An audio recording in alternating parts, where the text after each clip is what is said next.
All right, thank you, Jaggi. Quickly, just a quick snapshot of what Fidelity does here in India. It's a GCC in India. We've come here about 17 years ago. I've been with the company for about 16 of those.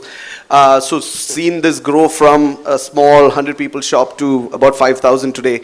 But in terms of my role with the company, it so happened that I spent a few years in Southern California with an automation company that we had acquired.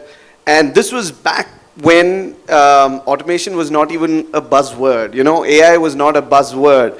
And this is when we acquired this company, and we have a 31% market share in the US, in the residential market share, when we insure products as well as when we do the escrow for the transaction itself. And so we do a lot of underwriting of it before we issue a policy to say that that property is safe to buy. And so we decided that this automation company is going to be able to automate basically the work that a lawyer would have to do to basically look at property documents to determine whether or not you should buy the property, or if it's a free and clear property. All of us in real estate understand that it's a pain point in commercial real estate, probably even more so than residential, but nevertheless, the number of transactions that we do about 2 million transactions in a year, which is what India is doing in a full year when you consider across the nation itself. So we bought this company, and we thought we'd be able to automate it. We thought AI would be able to do that job. And over the course of a 10-year period that I was associated with the company, we went from being 100%, which is what we expected to drive, we were able to drive possibly about 20 to 25%. And this was when it was what we call AI.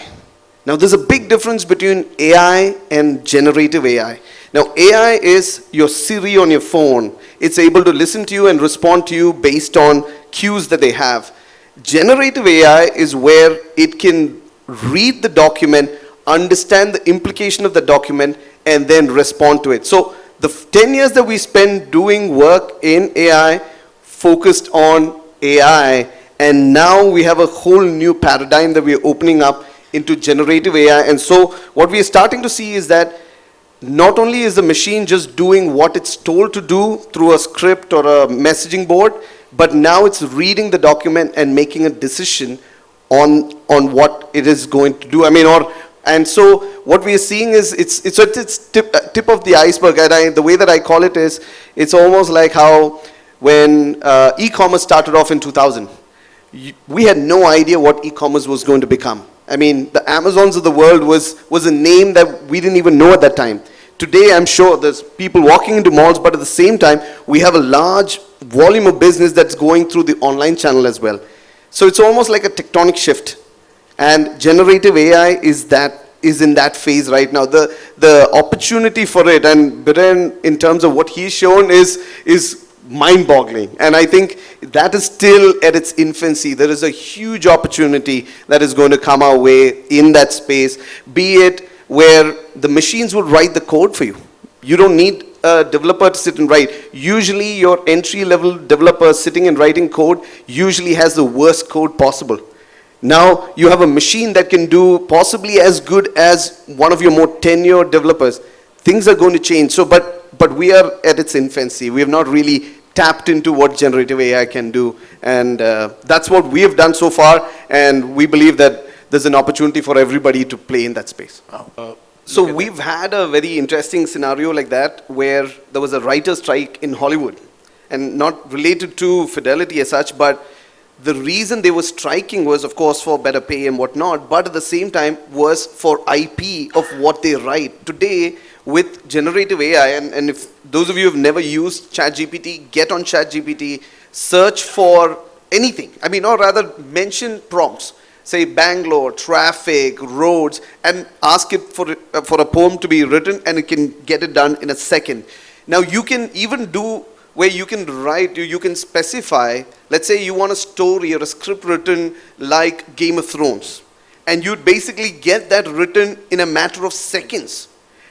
It's mind-boggling as to what it's capable of, especially since all of that information is available online today and available for the, so from a privacy standpoint, there's a huge risk that we are talking about. Now, how do we put guardrails so that you can control that is definitely a question that a lot of the governments are dealing with. There was a very interesting interview with Elon Musk where he speaks about these risks, and he says that ChatGPT and the Google AI is 10 years ahead of anything that he can go and develop today. So if he starts today, he's 10 years behind, and he says they are, and his risk, ChatGPT was supposed to be an open source. Today it's run by Microsoft.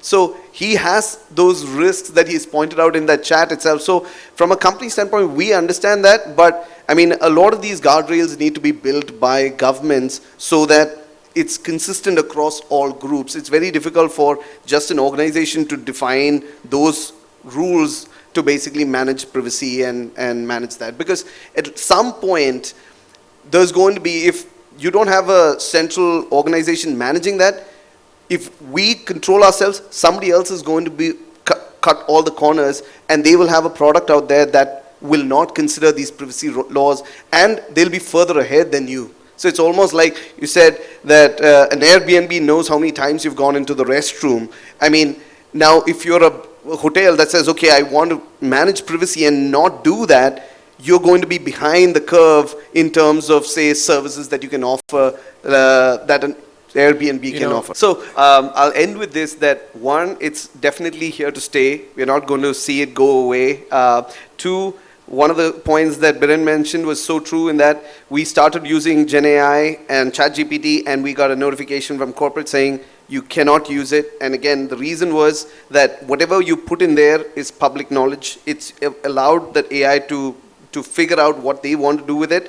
But at the same time, Microsoft has come out with an enterprise edition, which is available for ChatGPT, where the data stays within Microsoft. And of course, Microsoft is safe that way because everybody uses spreadsheets. And if Microsoft wasn't safe with what they took that data for, they would have been shut off, or we would not have been using Excel today. So for the most part, if you're using enterprise accounts, you're safe, but at the same time, there's a big question about that. Put forth by each of the panelists. Ladies and gentlemen, let's hear it for George Inasu.